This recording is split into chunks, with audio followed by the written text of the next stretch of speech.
खबर अलीराजपुर से आ रही है। आतंकी हमले में इंदौर के बीड़ा नगर निवासी सुशील कुमार नथानिया की भी मौत हो गई। उनकी बेटी आकांक्षा के भी पैर में गोली लगने की खबर है। सुशील अलीराजपुर स्थित LIC की सैटेलाइट शाखा में पदस्थ थे। वे 4 दिन पहले 21 वर्षीय बेटे आस्टन, 30 वर्षीय बेटी आकांक्षा और पत्नी जेनिफर के साथ कश्मीर गए थे। जेनिफर खातीपुरा के सरकारी स्कूल में शिक्षिका हैं। घायल आकांक्षा सूरत में बैंक ऑफ बड़ौदा में नौकरी करती है। परिवार मूल रूप से जोबट का रहने वाला है। परिवार के अनुसार बेटा और पत्नी ठीक है। वो सेकेंड वर्ल्ड वार में सैनिक थे और ये जो जगह है ये सुशील के दादा दादी का घर है और परिवार के सारे लोग किसी समय यहीं पर ही रहते थे। नौकरी की वजह से सब बाहर निकल गए और अब मैं जो हूँ वो सुशील की सबसे छोटी बुआ हूँ, अनमेरिड हूँ और मैं इस मकान में रहती हूँ और परिवार के जितने भी लोग जो हैं आते जाते हैं, चाहे सुख की घड़ी हो, दुख की घड़ी हो, त्योहार का समय हो, मिलन समारोह हो, सारे लोग इसी परिवार में यहीं पर ही इकट्ठे होते हैं। और सुशील के पिताजी की उम्र 87 ईयर्स है और वो सुनते भी, उनको सुनाई भी कम देता है और उसकी पूरी देख रेख या उसका जो भी खर्चा था वो सुशील उठाता था।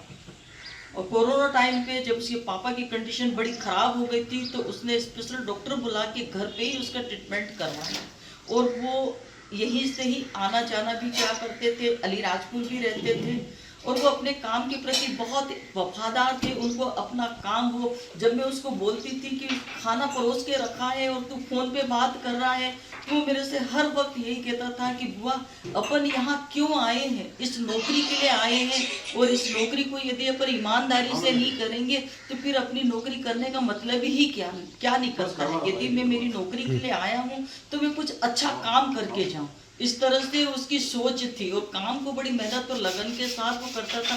और उसके जितने भी वर्कर थे उनके साथ तो बहुत अच्छे से बिहेव करता था, कभी उन लोगों को वो डांटता नहीं था और यदि किसी भी वर्कर से कभी कुछ काम नहीं हो पाता था तो वो बोलता था कि ठीक है तुम आ जाओ, हम मिल के उस काम को करेंगे। लेकिन उनका उद्देश्य जो काम का रहता था वो निश्चित रूप से उस काम को पूरी तरह से वो मेहनत और लगन के साथ करता था। और मेरी सरकार से ये निवेदन है कि उसकी जो डेड बॉडी है उसको सही सलामत उसके निवास स्थान इंदौर पे ले आए ताकि उसका फ्यूनरल समय पे हो सके। उसकी पत्नी की तबीयत खराब हो रही है, बेटी को पैर में फ्रैक्चर हो गया है और हम चाहते हैं कि वो सही समय पर वहाँ तक पहुँच जाए। उसका जो बेटा है वो पिता की जगह उसके बेटे को नौकरी मिल जाए तो ये बहुत बड़ी बात होगी हमारे लिए, क्योंकि हमारे परिवार का एक तरह से वो मुखिया के रूप में, क्योंकि मेरे जो 2 भाई हैं उनकी डेथ हो चुकी है और एक जो सुशील के पापा हैं वो हैं, पर वो इस लायक तो है नहीं कि वो परिवार के बारे में कुछ सोचे या कुछ कर सके। तो सुशील जो था वो सब कुछ करता था। नथानियल की सबसे छोटी बुआ हूँ, सुसन नथानियल, और सुशील जो है अलीराजपुर LIC में ब्रांच मैनेजर की पद पे वो है कार्यरत रहे और शनिवार को वो अपनी पत्नी और बेटा और बेटी के साथ वो टूर पे गए थे। और कल जब रात को मेरे पास मेरे छोटे भतीजे का फोन आया कि बुआ सुशील को आतंकवादियों ने गोली से ढेर कर दिया और उसकी डेथ हो गई है, ऐसी सूचना उसने मुझे दी और ये भी बताया कि उसकी जो बेटी है उसको भी पैर में लगी है, ऐसा बताया। और सुशील ने जब सुशील आतंकवादी की चपेट में आया तो उसने उस स्थिति को समझ लिया था कि कुछ अनहोनी होने वाली है, तो पत्नी को इशारा किया कि यहाँ से हट जाए, वो जगह छोड़ दे या छिप जाए, ऐसा। और सुशील को घुटने टिकवाए और घुटने पे बैठा के बोला कि आप किस धर्म के हो, तो उसने अपना धर्म बताया कि भाई मैं क्रिश्चियन हूँ। उसको बोला गया कि कलमा पढ़ के बताओ, तो वो कैसे बता सकता है, वो तो जानता ही नहीं है इस बात को, और उसने आतंकवादियों ने उसको गोली से मार डाला। अच्छा, अब सरकार से आपकी क्या मांगे, क्या चाहते हो आप? सरकार से सबसे पहले तो मैं विनती निवेदन करती हूँ कि ये जो आतंकवादी है, आज नहीं हम कितने समय से इस बात को सुन रहे हैं कि आतंकवादी आतंकवादी आतंकवादी।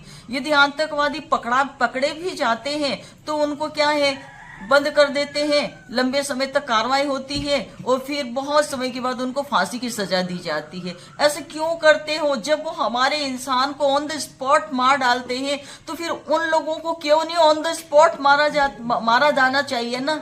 और क्यों सरकार इस ओर कड़े कदम क्यों नहीं उठा रही है कि ये होना ही नहीं चाहिए? आतंकवादी क्या है ये बिल्कुल होना नहीं चाहिए, इसका नाम निशान नहीं होना चाहिए।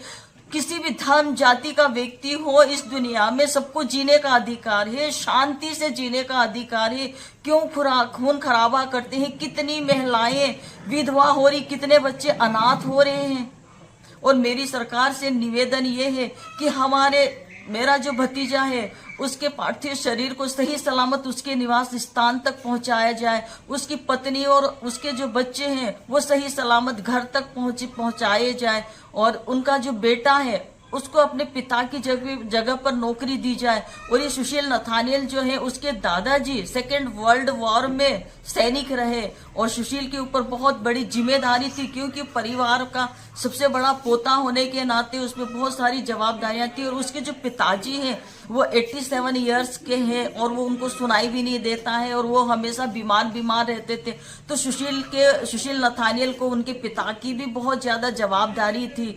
तो इस तरह से वो चारों तरफ से घिरा हुआ था। और सबसे बड़ी बात ये थी सुशील नथानियल की कि वो अपने काम के प्रति बड़ा ईमानदार था और बड़ी ईमानदारी के साथ वो अपना काम करता था, बड़ी मेहनत और लगन से वो काम करता था। क्योंकि वो हमेशा यही बात करता था कि बुआ, जब मैं इस नौकरी के लिए यहाँ आया हूँ, प्रमोशन लेके आया हूँ, तो फिर मुझे अपने काम को ईमानदारी और मेहनत से करना चाहिए ताकि मैं कुछ अच्छा कर सकूं, मैं जितना चाहो उतना अच्छा कर सकूं। और सबसे बड़ी बात ये थी कि उनके जितने भी एजेंट थे, उनके जितने भी वर्कर थे, उनके साथ उनका बहुत अच्छा व्यवहार था और उनकी वो हर तरह से मदद करते थे। यदि किसी एजेंट से कोई काम नहीं होता था तो वो समझाते थे कि ठीक है मैं आता हूँ, हम मिलके उस काम को करते हैं, हम मिलके उस काम को आगे बढ़ाते हैं। तो उसका जो ध्यान था वो ज्यादातर अपने काम पे था, वो अपने लगन और मेहनत से काम करता था। मेरी सरकार से ये विनती निवेदन है कि मैं बार बार